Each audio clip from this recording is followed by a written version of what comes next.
Program Tatap Muka hadir dengan narasumber yang menginspirasi, mengulik informasi dari sisi lain tiap narasumber, menyajikan cerita menarik dalam sebuah perbincangan ringan yang dikemas dengan gaya podcast.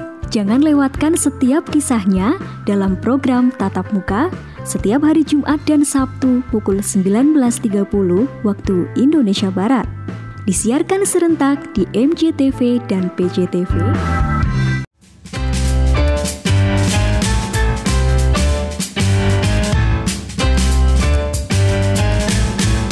Halo Mas Mbak, berjumpa lagi bersama saya Dinda Bestari di program Tatap Muka.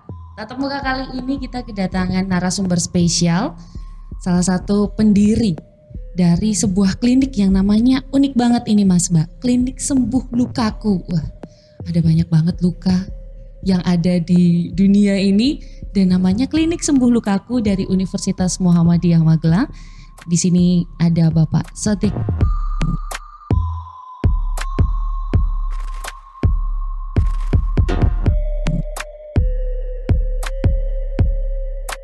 Selamat pagi Pak. Selamat pagi. Wah, ini salah satu pendirinya ini. Dari namanya pasti Mas Mbak juga penasaran kenapa namanya Klinik Sembuh Lukaku. Anak-anak milenial langsung mikirnya saya mau ke sana, Pak. Mau ke sana karena menyembuhkan luka yang tidak bisa sembuh-sembuh. Luka apa, Pak? Luka hati. Ya. Ini kenapa, Pak? Namanya Klinik Sembuh Lukaku. Dari tahun berapa, Pak? Oke. Klinik Sembuh Lukaku itu berdiri tahun 2010. Peristiwa monumental saat itu adalah meletusnya Gunung Merapi. Kita juga meletus itu, jadi mendirikan klinik gitu. Ya. Nah, kenapa itu dinamakan Klinik Sembuh Lukaku? Itu sebuah harapan gitu ya. Kita semua punya harapan, pasien punya harapan. Pasien yang datang ke kami itu harapannya adalah sembuh lukaku. Sembuh lukaku. Itu, ya. Itu kita merefleksikan ini harapan kita bersama. Gitu. Perawat di sana juga pengen luka pasien sembuh, keluarga pasien juga ingin lukanya sembuh. Ini yang bisa berobat ke Klinik Sembuh Lukaku itu penyakit apa aja Pak? Penyakit yang ada lukanya. Penyakit yang ada lukanya Mas Mbak. Iya. Ini bisa kecuali luka hati. Nggak kelihatan lukanya ya Pak? Nggak kelihatan, kita nggak bisa main-main ini hatinya. Apakah terfokus pada satu penyakit aja Pak? Enggak.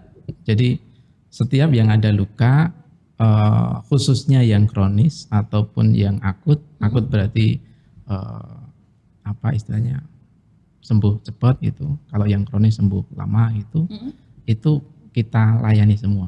Mulai dari luka yang post operasi atau setelah operasi kita juga melayani. Luka diabetes, ya, yang terkenal wow gitu. Nah kita juga melayani. Luka kanker kita juga melayani. Luka yang karena luka tekan, orang dia lumpuh nggak bisa bergerak, biasanya kan daerah-daerah tertentu nanti akan muncul luka, itu juga kita layani. Bahkan luka karena gangguan pembuluh darah itu juga kita layani. Nggak cuman Magelang aja Pak? Nggak cuma Magelang, pasien-pasien kita banyak dari Jogja, ya dari Purworejo ada, pernah juga ada yang dari Semarang gitu. Jauh-jauh ya datang ke Klinik Sembuh Lukaku untuk menyembuhkan luka-luka, kecuali luka hati. Ya, sementara ini belum bisa. Sementara ini belum ada obatnya ya Pak?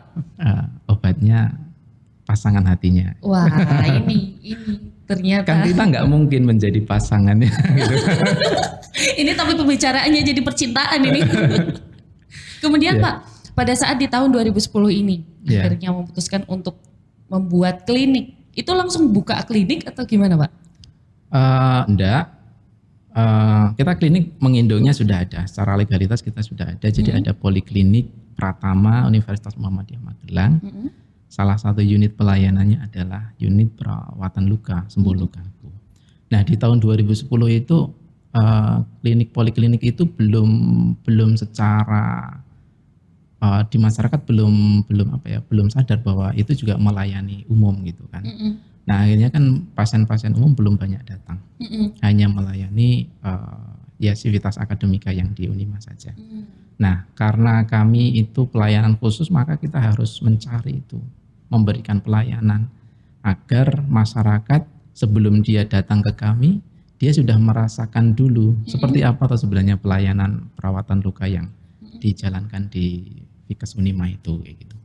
Nah, akhirnya waktu itu kita ya cari pasien dulu seperti itu. Dari satu datang tempat ke rumah pasien, okay. dari satu tempat ke tempat lain. Nah, lama-kelamaan semakin banyak, kita semakin nggak mampu tenaganya, akhirnya kita tarik pelayanannya di klinik. Nah, sejak tahun 2011 itu sudah ke klinik semua sampai sekarang. Malah jadi terpusat ya Pak ya? Ya, terpusat di pelayanan di kampus 2 semua. 11 tahun itu pernah nggak Pak ada masa yang ibaratnya dari klinik sampai kewalahan banget, saking banyaknya pasien? Iya, ada. Gitu. Ada. Khususnya pada saat sebelum pandemi. Malah sebelum pandemi Pak? Iya, sebelum pandemi itu kita sampai kewalahan. Karena gini, karena kita merawat luka itu kita dengan perhatian penuh. Kadang satu pasien itu kita rawat, kalau yang parah itu sampai 2 jam.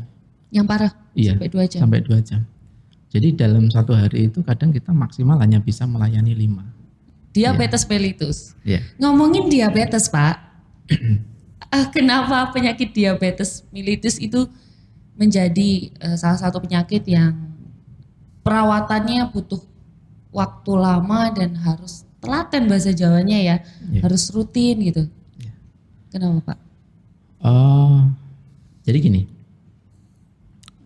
saya harus membuat bahasa yang mudah dicerna. Iya betul, karena kalau kami diskusi dengan mahasiswa itu kan bahasanya bahasa molekuler ya, bahasa.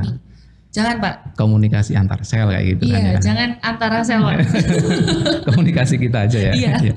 Jadi gini, orang diabetes itu kan gulanya tinggi ya. Kalau dia gulanya tinggi, itu gula-gula itu akan bereaksi secara ngawur gitu ya bahasanya. Dia asal bereaksi khususnya dengan protein-protein yang ada di dalam darah tersebut.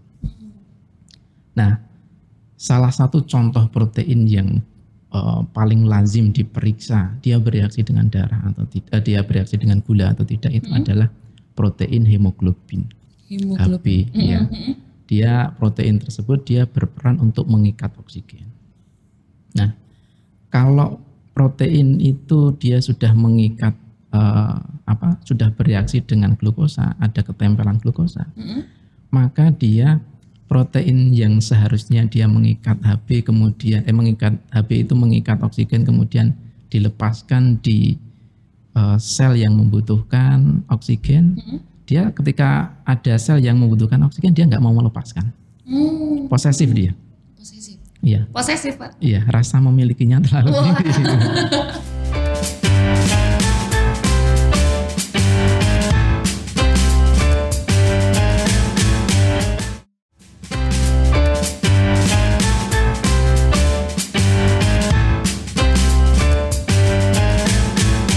Walaupun jaringan yang membutuhkan oksigen dia sudah kekurangan oksigen banget itu, minta nih nggak dikasih. Wah, bahaya dong Pak. Ya bahaya. Akhirnya apa? Akhirnya jaringan yang seperti itu, padahal dia butuh oksigen, dia lama-lama mati.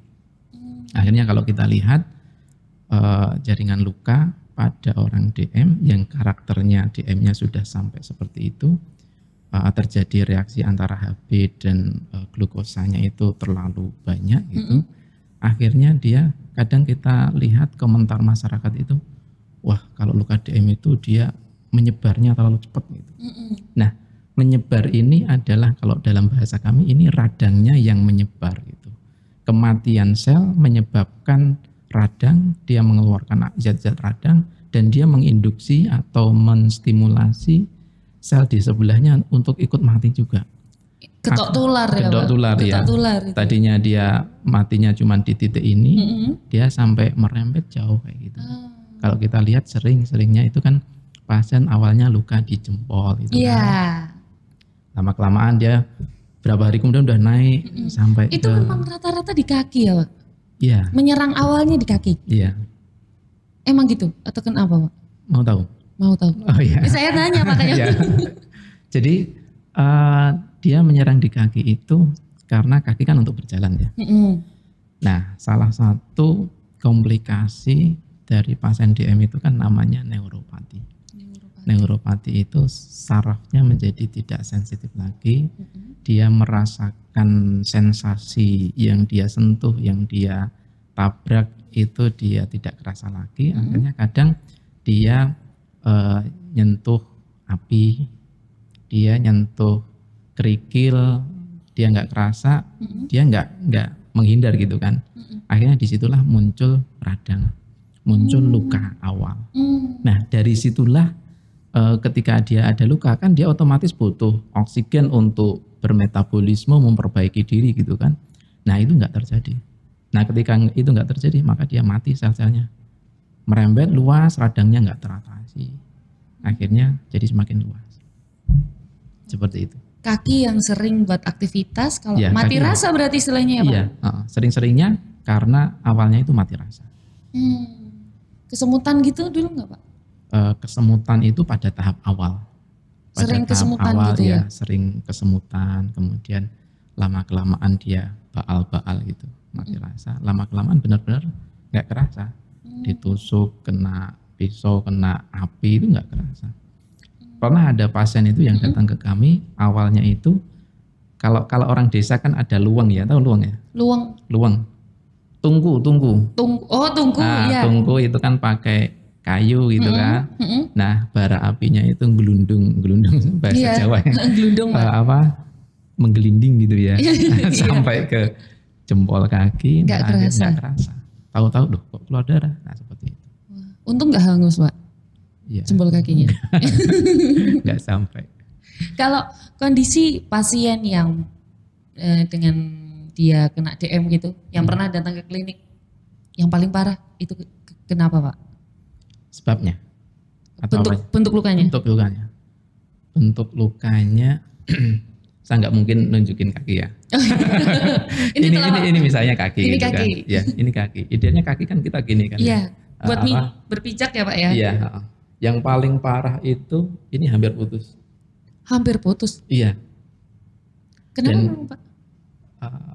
Ya karena radangnya nggak terkelola dengan baik. Dia lukanya sampai kena ke tulang. Iya, tulangnya sampai kelihatan, kemudian sendinya sampai benggang kayak gitu, meregang kayak gitu. Nah, itu yang kita pengalaman paling parah lah. Wow. Paling parah. Dan karena kondisinya sudah terlambat, titik paling strategis di sendinya itu kita sudah istilahnya, kan sendi itu kan ada penstabilnya ya, namanya tendon yang stabilnya itu sudah rusak semua. Akhirnya kalau sudah seperti ini kita nggak bisa apa-apa. Nah harusnya dari awal ketika masih muncul awal segera diatasi, infeksinya segera dikendalikan, radangnya segera dikendalikan sehingga dia tidak sampai mempengaruhi yang menstabilkan sendinya itu. Nah kalau dia sudah sampai mempengaruhi yang menstabilkan sendinya, kita sudah benar-benar kesulitan. Ya akhirnya karena kita kondisinya sudah kita nggak memungkinkan pendekatan di klinik kami secara mandiri, akhirnya ya kita berikan alternatif ke pasien gitu kan, Pak atau Bu gitu kan. Ini kita berikan pilihan, kita ajak pasien itu berpikir gitu kan. Kami juga tidak semata-mata istilahnya pure business oriented gitu kan, gitu kan. Tapi kita ajak berpikir, Bu ini kalau kita rawat di kami bisa, cuman kita harus menumbuhkan jaringan, menumbuhkan sel dari satu sel. Iya, dan ini itu iya, dan ini lama gitu kan. Kalau kita bicara cost efektif juga mau habis berapa juta gitu kan. Kemudian alternatif kedua ini diamputasi saja karena memang sudah terlambat, stabilitasnya sudah nggak memungkinkan, dan ini lebih efisien dari sisi cost-nya gitu. kita kembalikan ke keluarga, ke pasien gitu. Kalau ibu mau tetap kita rawat di sini dengan menumbuhkan sel-sel dengan berbagai macam konsekuensinya, ya kami layani. Tapi ada alternatif lain yang ini lebih visible gitu. Kita berikan advokasi ke pasien seperti itu. Walaupun alternatifnya diamputasi ya. Iya, karena memang sudah kalau kita bicara itu ya satu-satunya yang paling safe itu. Karena kita merawat luka dengan kondisi terbuka yang sangat sangat fantastis seperti itu juga berisiko buat pasien khususnya. Apa? Resiko kontaminasi, infeksi. Berarti pelayanan yang diberikan dari klinik sembuh lukaku itu ketika ada pasien DM, ini kita membahasnya masih tentang diabetes mellitus ya Pak ya? Iya. Karena memang penyakitnya itu serem nggak sih Pak diabetes tuh? Enggak juga gitu kan. Saya pengen membuat stigma bahwa diabetes itu santai saja gitu kan.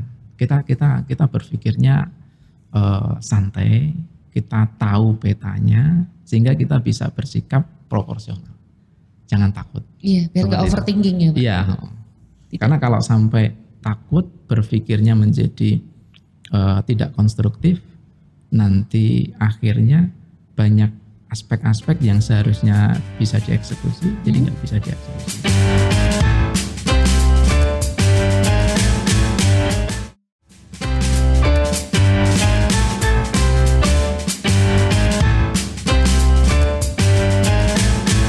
Makanan yang paling pantangan buat penderita diabetes itu selain nasi apa Pak?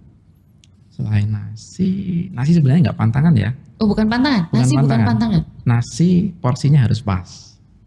Kebanyakan nggak boleh? Ya kebanyakan nggak boleh, nggak mau makan juga nggak boleh gitu kan. Iya. Jadi nasi harus pas.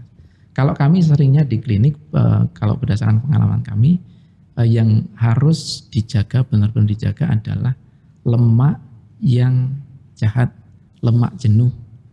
Misalnya dari masakan-masakan yang dia santan jenuh, kemudian kuning telur. Nah itu biasanya kami sarankan untuk dihindari. Dan kita sarankan untuk diperbanyak itu adalah protein-protein, misalnya kayak ikan, kayak gitu. Oh berarti diabetes tidak melulu tentang gula aja penyebabnya ya? Iya, karena sebenarnya kalau kita bicara resistensi insulin itu sebenarnya di awal itu lebih pada komposisi di dinding selnya yang dia terlalu banyak lemak. Sehingga menjadikan dia tidak responsif, tidak sensitif terhadap insulin. Sehingga walaupun ada insulin dia jadi tidak bisa bekerja dengan baik. Ini kalau kondisi insulin manusia itu normalnya seberapa Pak? Kalau insulin saya agak lupa normalnya, tapi itu nanti bisa dilihat dari kadar gula darahnya. Biasanya yang kita pakai di klinis untuk menilai itu lebih pada kadar glukosa darahnya. Berarti dicek dulu ya? Dicek dulu kadar glukosa darahnya. Pendampingan buat teman-teman yang dideteksi kena diabetes nggak Pak? Atau yang kesana memang yang sudah luka gitu? Iya. Kami sebenarnya terbuka dengan semua pihak yang visinya adalah bagaimana biar tidak luka. Kalau yang belum ada luka. Atau kalau sudah ada luka bagaimana biar lukanya sembuh. Atau kalau sudah sembuh bagaimana biar tidak muncul luka lagi. Jadi semua kita layani. Bahkan ketika ada alumni kami atau perawat yang dia juga melayani pelayanan perawatan luka, biasanya juga kami melayani konsultasi. Pak, kayak gini gimana ya kondisinya? Kita harus pendekatannya seperti apa? Nah, kita seperti itu. Nah, ini selain membicarakan itu tadi sudah disinggung, kita nggak concern ke masalah bisnis aja. Itu apa sih Pak? Sebenarnya motivasinya utama karena kita adalah pendidik ya. Kita adalah dosen, maka kita memfasilitasi dengan fasilitas pendidikan yang terbaik untuk mahasiswa. Kalau kita bisa menghadirkan dunia kesehatan itu lebih nyata dengan pendekatan yang lebih komprehensif. Jadi ada pendekatan pendidikannya, ada pendekatan penelitiannya, dan ada pendekatan pengabdian masyarakatnya. Maka kita bisa menciptakan sebuah lingkungan pendidikan yang sempurna untuk para mahasiswa. Sehingga dia bisa oh kayak gini toh kayak gitu. Nah, karpe Pak inginnya seperti itu. Seperti itu. Iya. Kemudian Pak, kalau dari pasien itu sudah sembuh, diabetes tuh bisa sembuh nggak sih Pak sebenarnya? Kalau secara konsep saya menduga bisa sembuh. Khususnya yang tipe 2 gitu kan. Ada berapa tipe diabetes? Dua tipe secara umum, 2 tipe. Tipe 1 dan tipe 2. Tipe 1 itu yang dia memang terganggu produksinya. Itu biasanya genetik. Itu sampai saat ini ya kemungkinan dia butuh suplai insulin. Tapi kalau untuk yang tipe 2 itu yang masih awal-awal, yang belum sistem secara keseluruhan belum terlalu terdampak. Itu saya menduga kok itu masih bisa dikendalikan dan berpotensi untuk dia baik kembali. Karena pada prinsipnya resistensi insulin itu dia bisa diturunkan dengan olahraga, dengan diet yang bagus seperti itu. Menjaga pola hidup sehat ya Pak? Betul. Menduga-duga, ini kalau menurut Bapak nih, mitos atau fakta? Orang tua yang kena diabetes itu bisa turun ke anaknya tapi silang. Kayak misalkan yang kena bapaknya nanti turunnya ke anak perempuan. Mitos atau fakta Pak? Untuk diabetes tipe 1 itu ya diturunkan. Bisa diturunkan. Untuk diabetes tipe 2 itu masih abu-abu. Ada kemungkinan diturunkan, ada kemungkinan yang diturunkan adalah pola hidupnya. Pola hidupnya? Pola hidupnya, iya. Jadi ketika orang tua itu dia terbiasa masak dengan micin, kemudian masak dengan lemak-lemak yang jenuh-jenuh kayak gitu, kan dia merasakan asik dengan itu. Akhirnya ketika dia punya keluarga baru, dia kan akan memiliki pola yang sama. Oh iya. Nah seperti itu. Kebiasaan ya. Jadi apa ya istilahnya yang diturunkan adalah polanya, pola pikir, pola tingkahnya gitu. Ya pola kehidupan secara keseluruhan. Nah, salah satu induktor yang kita pakai, kita cobakan dan itu juga ada artikelnya, itu adalah salah satunya adalah MSG. Wow, micin? Iya. Disuntikin ke hewan Pak? Iya. Terus hewannya kena diabetes nggak? Jadi diabetes. Kan micin Pak? Iya, tapi kalau itu dalam jangka waktu yang cukup lama. Kalau yang pengen cepet itu ada lagi namanya streptozotocin STZ. Nah, tapi itu nggak ada di pasaran, nggak ada. Yang harus kita antisipasi adalah micin tadi karena memang itu banyak di pasaran ada. Micin pemicu diabetes loh Mas Mbak. Iya Pak? Iya, tapi itu masih ini ya masih ada artikelnya ada gitu kan. Cuman memang masih terus dikembangkan. Perlu penelitiannya lebih jauh ya. Tapi kalau pada hewan yang diinduksi dengan cara seperti itu sudah ada. Diinduksi dengan micin, diinduksi dengan MSG, dia jadi diabetes sudah ada. Wah serem sekali ini Mas Mbak. Jadi harus waspada, jangan mentang-mentang masih muda terus gampang ya Pak. Iya betul. Ini Bapak bisa memberikan pesan nih untuk penonton setia MGTV. Iya. Biar menjaga kesehatan, biar nggak masuk ke klinik sembuh lukaku. Misinya bagus, tapi lebih baik mencegah daripada mengobati ya Pak. Betul ya. Silakan Pak. Ya, baik pemirsa semua dari Klinik Sembuh Lukaku, Fakultas Ilmu Kesehatan Unima, kami berpesan kepada khalayak pemirsa semua agar menjaga kesehatan, pola makannya dijaga, pola aktivitasnya dijaga, cek kesehatan secara rutin dan berpikir positif. Gitu. Berpikir positif, jangan overthinking. Terima kasih Bapak untuk waktu dan informasinya ini. Sukses terus untuk Klinik Sembuh Lukaku dan jangan lupa menjaga protokol kesehatan Pak. Kita masih pandemi. Oke. Akhir kata saya Dinda Bestari pamit. Terima kasih sudah menyaksikan podcast Tatap Muka. Sampai jumpa di episode berikutnya. Dadah. Program ini disiarkan serentak di MJTV Magelang dan PJTV Bandung.